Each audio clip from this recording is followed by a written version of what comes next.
Welcome friends, we have a new session on essential skills for teaching.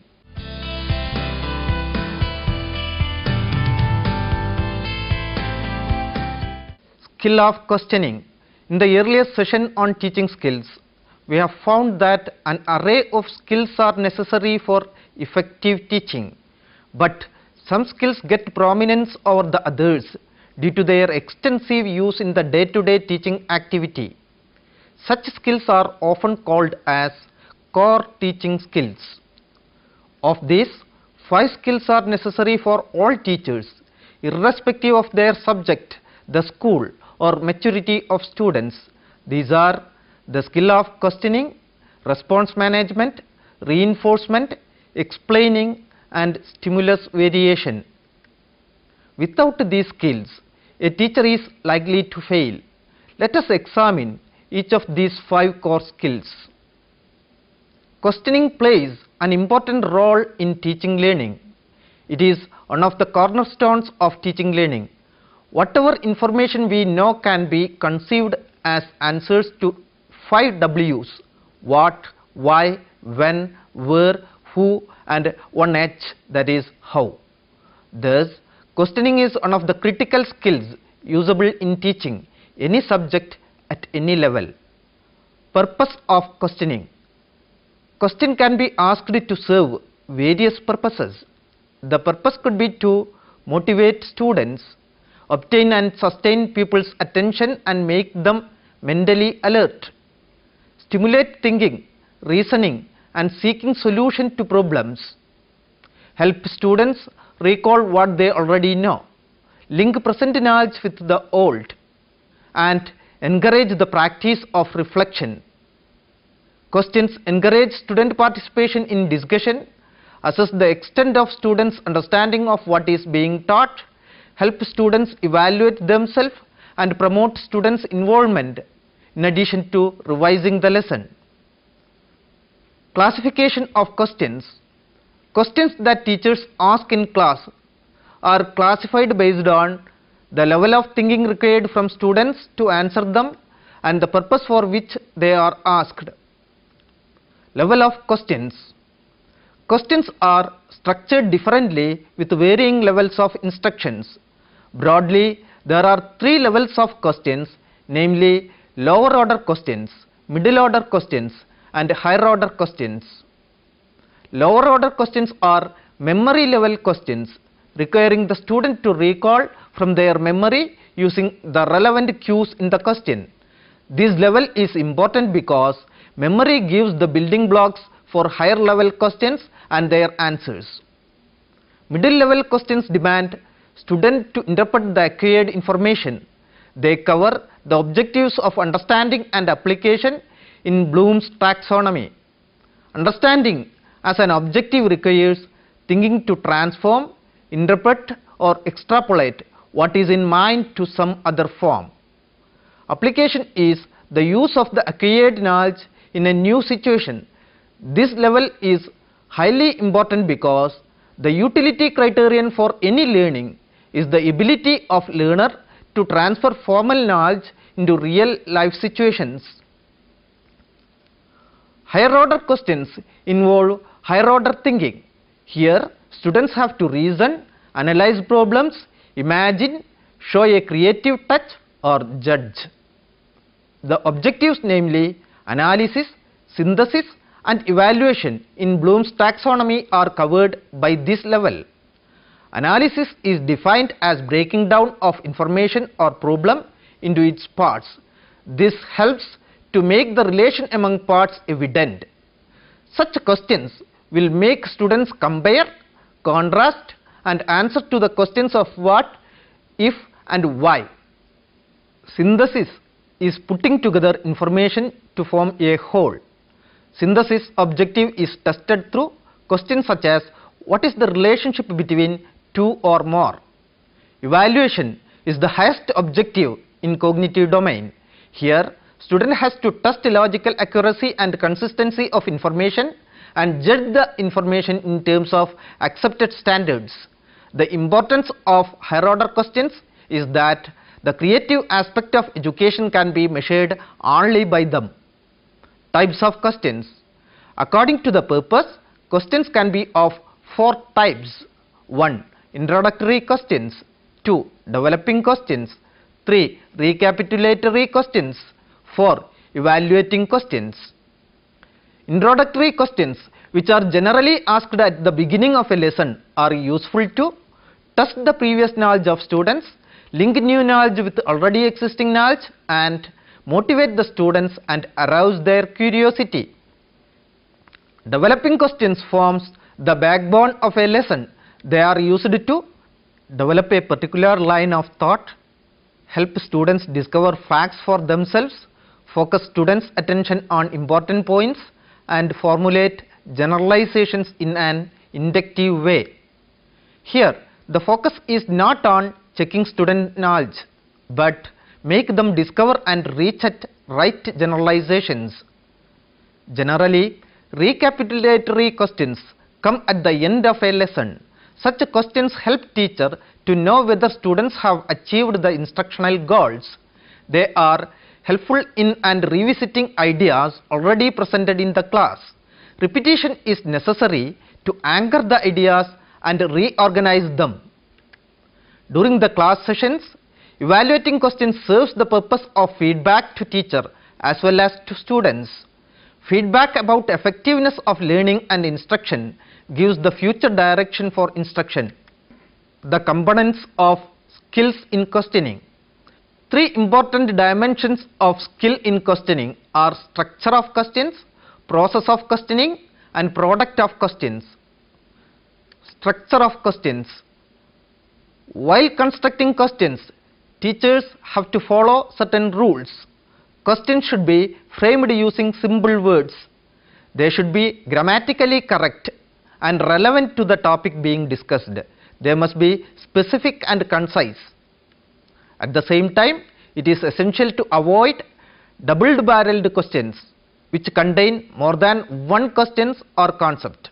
Suggestive questions which give hints to the desired answer. For example, is it or is not it questions. Echo questions, that is, questions that immediately follows the answer. Elliptical questions, that is, questions which are in incomplete statement form. Process of questioning. Process of questioning involves the way of asking questions.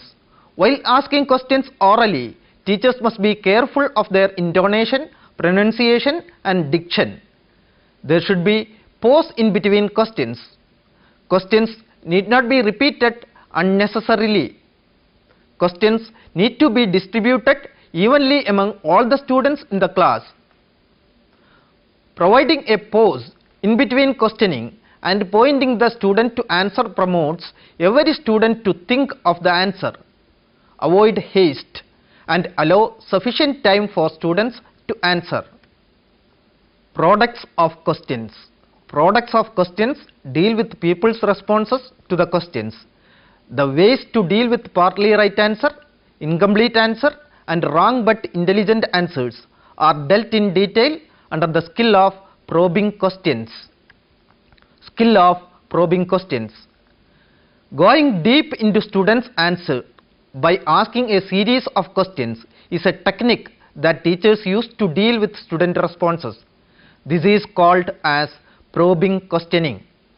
The following are the possible student responses to questions and desirable teacher behavior to deal with them. If the student gives no responses to a well-structured and well-represented question, check the student's attention. All right answers are to be accepted and appreciated. Sometimes the teacher can repeat the answer with the necessary modification. Reject all wrong answers. Say the answer is wrong.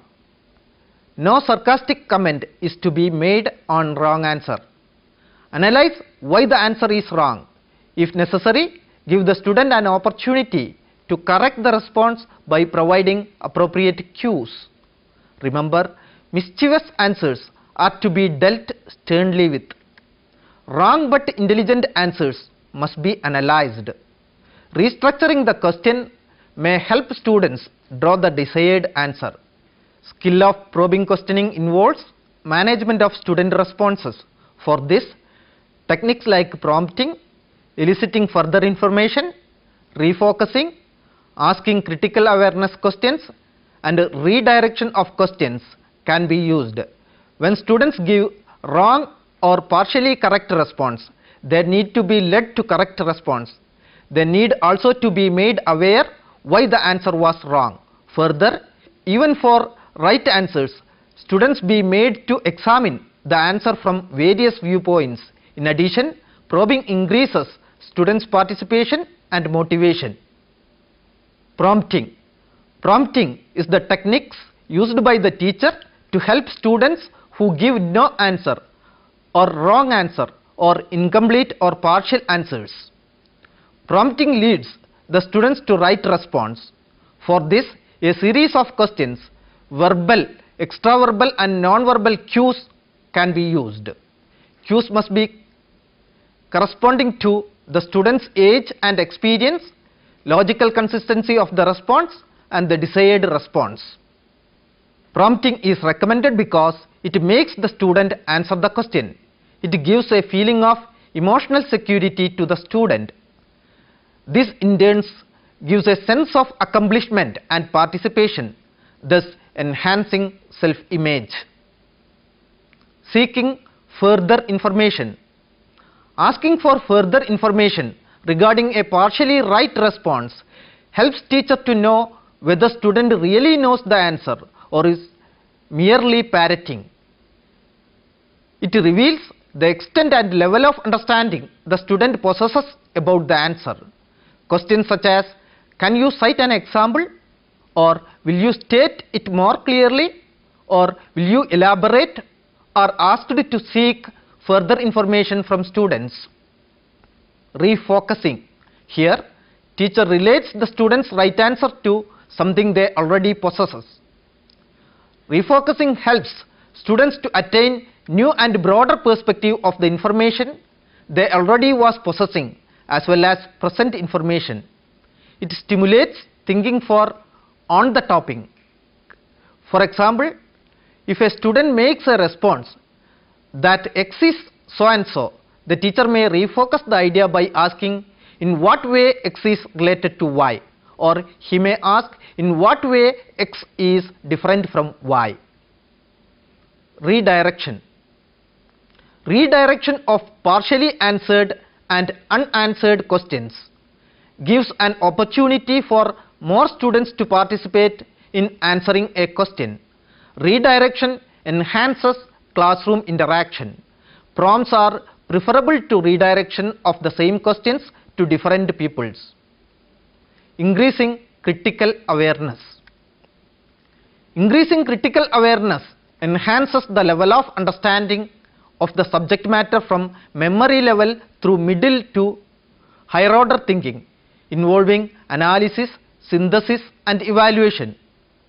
This stimulates students to think beyond what they already know. This is one of the ways to cater to the needs of high ability and gifted students. Skill of reinforcement. Reinforcement is one of the major conditions of learning. Reinforcement is any event that is given as a consequence of a response so as to increase the rate of response. Reinforcers are those events that enhance the rate of right response. Non-reinforced behaviors tend to become extinct. Reinforcement use feedback principle for response modification. Students want to know whether they are right or wrong. Students desire social approval. In addition to make learning stronger, reinforcement helps secure attention and motivate students. Skill of reinforcement involves using more and more positive reinforcers and less negative reinforcers. The components of the reinforcement skill are the following. Positive verbal reinforcers. Using words such as good, very good, right, correct, fine, well done, excellent, keep it up, carry on, go ahead and the like is an approval of right response. To encourage students, teachers can also use student ideas, students' words in the classroom, or repeat students' definition. Care must be taken to prevent such acts from becoming artificial and heartless by frequent use. One must also avoid such words from being part of mannerism. Positive nonverbal reinforcers. Here, instead of words, teacher uses gestures and other actions to give positive feedback to students. Usual methods are nodding in approval, smiling, moving nearer to student, writing people's answers on the blackboard, and giving a friendly look at the student. The advantage is that it looks more natural than verbal reinforcers and can be used without losing the flow of communication. Non-verbal reinforcers also can become a mannerism which distract the student's attention. Negative verbal reinforcers. Though it is assumed that negative reinforcers strengthen behaviors, in practice words like wrong, no, foolish, nonsense, etc. have acquired the quality of punishment. Hence, negative verbal reinforcers must be judiciously used. Negative nonverbal reinforcers. Negative nonverbal reinforcers such as frowning, widening the eyes, nodding head sideways, steeping the lips, winking the eyes, moving away from the student are more helpful than negative verbal reinforcers in promoting desirable responses. They also elicit more student-friendly atmosphere than their verbal counterparts. But care must be taken to prevent them from becoming mannerisms that disrupt rapport with students. Extraverbal reinforcers. Extraverbal reinforcers involve humming sounds, clapping sound, tapping fingers, etc. But care must be taken to prevent them from becoming mannerisms. Repeating and rephrasing people's responses is a way adopted by teachers to give positive reinforcement to students. A word of caution. Teachers need to take effort to encourage all students instead of attending a few. Don't allow some students to have a feeling of neglect. Reinforcement be given immediately after desired response. Use wide range of strategies to reinforce than restricting to a few. Don't allow reinforcers to lose its natural touch. Don't allow student behaviors to grow contingent on reinforcement. Students must learn to learn independent of teachers. Token reinforcements such as medals, prizes, citations available only to a few be rarely used. Use of student name while reinforcing is a good practice. Skill of stimulus variation. Attention is an essential condition for effective learning. Attention tends to shift from one stimulus to another. It cannot be focused on a single stimulus for a very long duration. Stimulus variation is a deliberate change in attention producing behavior by teacher in order to draw attention and keep students at maximum attention level. Changing stimuli in environment attract and focus students' attention. Intense stimuli, contrast, movement and self-activity are some factors that affect the student attention. Intense stimuli such as louder sounds are attention catching, but their effect decreases with the duration. Contrast in stimuli, that is stimuli that stand out from the environment, and sudden change in stimuli attract attention. Moving objects attracts attention than stable objects. Self-activity of students than teachers' activity helps sustain attention. Personal behavior of teacher such as being enthusiastic, energetic, expressive, warm, etc. are attention compelling. Use of audiovisual aids help sustain attention. Components of the stimulus variation. Teacher movement. Teacher should not stand at one place continuously while teaching. Meaningful movement within classroom draws and maintains students' attention. It brings in a feeling that teacher is supervising student activity. Aimless wandering and unnecessary movements will, however, distract attention. Teacher gesture. Movements of head, hand and eye and facial expressions communicate a lot. They perform functions like directing attention, showing shape, size and movement of the object and expressing emotions. Change in speech pattern. Voice without variation is monotonous. Sudden and radical changes in tone, volume or speed are attention catching. Speed refers to rate of vibrations of voice cords during speech. Volume is the loudness of speech.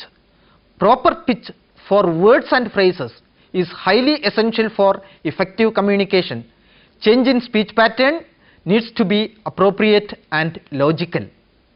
Change in sensory focus. In a classroom communication, change in sensory focus can be brought about by shifting from listening to observing, reading to writing, speaking to doing, and blackboard work to demonstration. Change in sensory focus is of three types. 1. Oral visual. Change from verbal stimulus to visual stimulus and vice versa. Oral to oral visual. And 3. Visual to oral visual. Change in interaction styles. Teachers need to shift from one style of interaction to another to sustain student attention. The possible interaction styles in a classroom are of three types. 1. Teacher-class interaction. 2. Teacher-pupil interaction. 3. Pupil-pupil interaction. Focusing. Directing or focusing people attention purposefully at a particular point can be verbal, gestural or verbal gestural. Verbal focusing involves use of focusing words such as look at the chart, now listen, watch carefully and the like. Gestural focusing includes pointing to a certain things, looking at a particular point so as to secure student attention. Pausing. Pausing is the deliberate use of silence for a short interval. Pausing is one skill the beginning teacher fails to recognize the importance of. Pupil participation and movement. Physical participation of students in classroom is very helpful in maintaining student attention. Skill of explaining. Explaining is a skill essential for all teachers. Explanations relate a set of facts with another set of facts. Any explanation is a set of related statements that establish relationship between causes and consequences. They bring out relationship among objects, phenomenon and actions. Explanations must be appropriate to the age, background, experience, knowledge and mental level of students. In the skill of explaining, there are certain desirable and undesirable teacher behaviors. The desirable teacher behaviors include use of introductory statements that draws and sustains students' attention to assimilate the ideas. Use of concluding statements present a consolidated picture of what has been explained. These help student to organize and retain the idea. Use of explaining links provide continuity to explanation. Links make explanations coherent and clear. Use of visual techniques help reduce verbalism. Defining technical words help in comprehension of any further explanation involving the concepts and terms. Covering essential points requires planning and sequencing of ideas beforehand. Questioning to test understanding ensures that students are attentive. There are some undesirable teacher behaviors that must be avoided during explanation. These are irrelevant statements or unnecessary statements. Lack of continuity in explanation could be due to improper linking of words or faulty sequencing of ideas. Lack of fluency and vague words or phrases. Now we can summarize this session. Core teaching skills discussed here were skill of questioning, response management, reinforcement, stimulus variation and explaining. Questions must be grammatically correct, relevant to the topic discussed, specific and concise. Questions presentation is to be with proper speed, pause and voice. Questions are not to be repeated unnecessarily and there must be sufficient number of questions. Skill of response management involves prompting, seeking further information, refocusing, redirection and increasing critical awareness. Teachers with skill of reinforcement use positive verbal reinforcers, positive non-verbal reinforcers, negative verbal reinforcers, negative non-verbal reinforcers, extra-verbal reinforcers, repeating and rephrasing pupil responses, writing pupil answers on the blackboard. Desirable teacher behaviors during the explanations are use of introductory statements, use of concluding statements, use of explaining links, use of visual techniques, defining technical words, covering essential points, questioning to test understanding, and teachers must avoid irrelevant statements, lack of continuity, lack of fluency, vague words or phrases during explanation. Skill of stimulus variation like teacher movement, teacher gesture, change in speech pattern, change in sensory focus, change in interaction styles, focusing verbal or gestural, posing and pupil participation help attract and maintain student attention. Now you do the following works. Take a topic of your choice and prepare 3 questions each at different levels and for introductory, developmental, recapitulatory and evaluative purposes. There is yet another activity. Observe a class of an experienced teacher and note down the various techniques used by the teacher for probing questions, reinforcement and stimulus variation. Now practice each of the skills, namely questioning, probing questioning, reinforcement and stimulus variation. You may refer to the following books and web resources. Micro Teaching, a Description, authored by Alan D.W. et al. And published by Stanford University Press in 1969. Becoming Better Teachers, authored by Pasi B.K. and published by Center for Advanced Study in Education, MS University of Baroda in 1976. Micro Teaching, Theory and Practice, authored by Singh L.C. et al. And published by Psychological Corporation Agra in 1987. Core Teaching Skill, a Micro Teaching Approach, authored by Jangira N.K. and Singh A.